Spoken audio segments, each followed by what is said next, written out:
राधे राधे मेरे प्यारे भाइयों बहनों माताओं व बंधुओं, संस्कार की बातें चैनल में आपका स्वागत है। बंधुओं, आज गुरुवार के दिन मैं आपको सुना रही हूँ भगवान विष्णु की कथा। बंधुओं, गुरुवार भगवान विष्णु को समर्पित है। जो मनुष्य गुरुवार के दिन भगवान विष्णु की पूजा करते हैं और केले के पेड़ की पूजा करते हैं, क्योंकि केले के पेड़ में भगवान विष्णु का वास माना जाता है। बंधुओं, उन पर भगवान श्री हरि की विशेष कृपा होती है। भगवान विष्णु उनकी हर मनोकामना पूरी करते हैं। जो गुरुवार के दिन भगवान विष्णु की कथा को सुनते हैं और केले के पेड़ की पूजा करते हैं। बंधुओं, कथा को पूर्ण विश्वास सच्ची निष्ठा के साथ ही सुने और सुनने के बाद कमेंट बॉक्स में जय विष्णु भगवान जरूर लिखें। बंधुओं, यदि आपने हमारे YouTube चैनल संस्कार की बातें अब तक सब्सक्राइब नहीं किया तो जरूर करें और बेल आइकन दबाना ना भूलें, ताकि आपको हमारी आने वाली सभी वीडियोस की जानकारी सबसे पहले हो सके। बंधुओं, वीडियो को पूरी सुने। भीष्म जी ने पूछा, विप्रवर, मनुष्य को भी देवत्व, सुख, राज्य, धन, यश, विजय, भोग, आरोग्य, आयु, विद्या, लक्ष्मी, पुत्र, बंधु वर्ग एवं सब प्रकार के मंगल की प्राप्ति कैसे हो सकती है, यह बताने की कृपा करें। पुलस्त्य जी ने कहा, राजन, इस पृथ्वी पर ब्राह्मण सदा ही विद्या आदि गुणों से युक्त और श्री संपन्न होता है। तीनों लोकों और प्रत्येक युग में ब्राह्मण देवता नित्य पवित्र माने गए हैं। ब्राह्मण देवताओं का भी देवता है। संसार में उसके समान कोई दूसरा नहीं है। वह साक्षात धर्म की मूर्ति है और इस पृथ्वी पर सबको मोक्ष प्रदान करने वाला है। ब्राह्मण सब लोगों का गुरु, पूज्य और तीर्थ स्वरूप मनुष्य है। ब्रह्मा जी ने उसे सब देवताओं का आश्रय बताया है। पूर्व काल में नारद जी ने इसी विषय को ब्रह्मा जी से इस प्रकार पूछा था, ब्राह्मण किसकी पूजा करने पर भगवान लक्ष्मीपति प्रसन्न होते हैं? ब्रह्मा जी बोले, जिस पर ब्राह्मण प्रसन्न होते हैं उस पर भगवान विष्णु भी प्रसन्न हो जाते हैं। अतः ब्राह्मण की सेवा करने वाला मनुष्य पर ब्रह्म परमात्मा को प्राप्त होता है।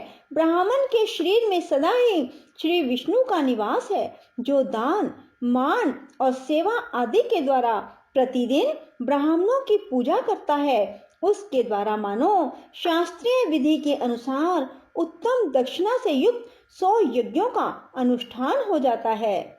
जिसके घर पर आया हुआ विद्वान ब्राह्मण निराश नहीं लौटता, उसके संपूर्ण पापों का नाश हो जाता है।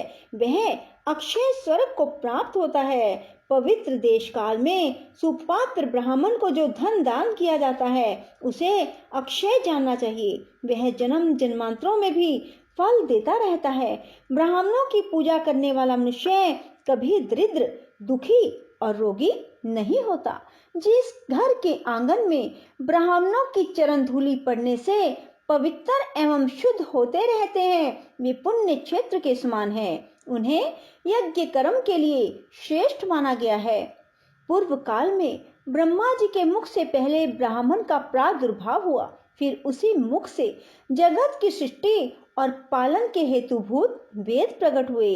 विधाता ने समस्त लोकों की पूजा ग्रहण करने के लिए, समस्त यज्ञों के अनुष्ठान के लिए ब्राह्मण के ही मुख में वेदों को समर्पित किया। पितृयज्ञ, विवाह, अग्निहोत्र, शांति कर्म, सब प्रकार के मांगलिक कार्यों में ब्राह्मण सदा उत्तम माने गए हैं। ब्राह्मण के ही मुख से देवता हव्य का और पितर कव्य का उपभोग करते हैं। ब्राह्मण के बिना दान, होम और बलि सब निष्फल होते हैं। जहाँ ब्राह्मणों को भोजन नहीं दिया जाता, वहाँ असुर, प्रेत, दैत्य और राक्षस भोजन करते हैं। दान, होम आदि में ब्राह्मण को बुलाकर उन्हीं से सब कर्म कराना चाहिए। उत्तम देश काल में उत्तम पात्र को दिया हुआ दान लाख गुना अधिक फलदायक होता है। ब्राह्मण को देखकर श्रद्धा पूर्वक उसको प्रणाम करना चाहिए। उसके आशीर्वाद से मनुष्य की आयु बढ़ती है, वह चिरंजीवी होता है। ब्राह्मण को देखकर उसे प्रणाम न करने से, ब्राह्मण के साथ द्वेष रखने से, उसके प्रति अश्रद्धा करने से मनुष्यों की आयु क्षीण हो जाती है। उनके धन ऐश्वर्य का नाश होता है, परलोक में उनकी दुर्गति होती है। ब्राह्मण का पूजन करने से आयु, यश, विद्या और धन की वृद्धि होती है तथा मनुष्य श्रेष्ठ दशा को प्राप्त होता है। इसमें तनिक भी संदेह नहीं है। जिन घरों में ब्राह्मण के चरणोदक से कीच नहीं होती, जहाँ वेद और शास्त्रों की ध्वनि नहीं सुनाई देती, जो यज्ञ, तर्पण और ब्राह्मणों के आशीर्वाद से वंचित रहते हैं, वे शमशान के समान हैं। नारद जी ने पूछा, पिताजी, कौन ब्राह्मण अत्यंत पूजनीय है? ब्राह्मण और गुरु के लक्षण का यथावत वर्णन कीजिए। ब्रह्मा जी ने कहा, वत्स, श्रोत्रिय और सदाचारी ब्राह्मण की नित्य पूजा करनी चाहिए। जो उत्तम व्रत का पालन करने वाला और पापों से मुक्त है, वह मनुष्य तीर्थ स्वरूप है। उत्तम श्रोत्रिय कुल में उत्पन्न होकर भी जो वैदिक कर्मों का अनुष्ठान नहीं करता, वह पूजित नहीं होता। असत क्षेत्र मात्र कुल में जन्म लेकर भी जो वेद अनुकूल कर्म करता है, वह पूजा के योग्य है। जैसे महर्षि वेद व्यास और ऋष्यशृंग, विश्वामित्र यद्यपि क्षत्रिय कुल में उत्पन्न है, तथापि अपने सत्कर्मों के कारण वे समान हैं। इसलिए बेटा, तुम पृथ्वी के तीर्थ स्वरूप श्रोत्रिय और ब्राह्मण के लक्षणों को सुनो। इनके सुनने से सब पापों का नाश होता है। ब्राह्मण के बालक को जन्म से ब्राह्मण समझना चाहिए। संस्कारों से उसकी द्विज संज्ञा होती है।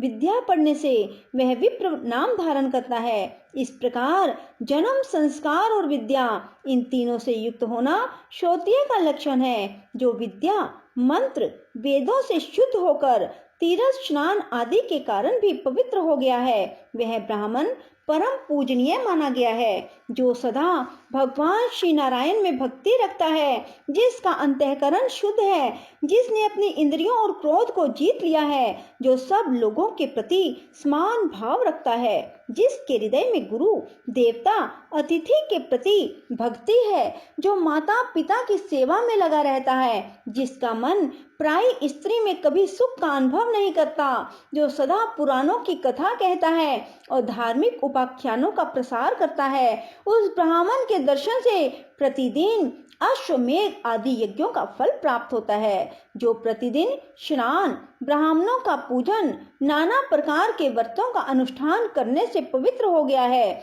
जो गंगा जी के जल का सेवन करता है, उसके साथ वार्तालाप करने से ही उत्तम गति की प्राप्ति होती है। जो शत्रु और मित्र दोनों के प्रति दया भाव रखता है, सब लोगों के साथ समता का बर्ताव करता है, दूसरे का धन जंगल में पड़ा हुआ तिनका भी नहीं चुराता, काम और क्रोध आदि दोषों से मुक्त है, जो इंद्रियों के वश में नहीं होता, यजुर्वेद में वर्णित चतुर्वेदमयी शुद्ध 24 अक्षरों से युक्त त्रिपदा गायत्री का प्रतिदिन जप करता है, उसके भेदों को जानता है, वह ब्रह्म पद को प्राप्त होता है। पिताजी, गायत्री का क्या लक्षण है? उसके प्रत्येक अक्षर में कौन सा गुण है? उसकी कुक्षी, चरण, गोत्र का क्या निर्णय है? इस बात को स्पष्ट रूप से बताइए।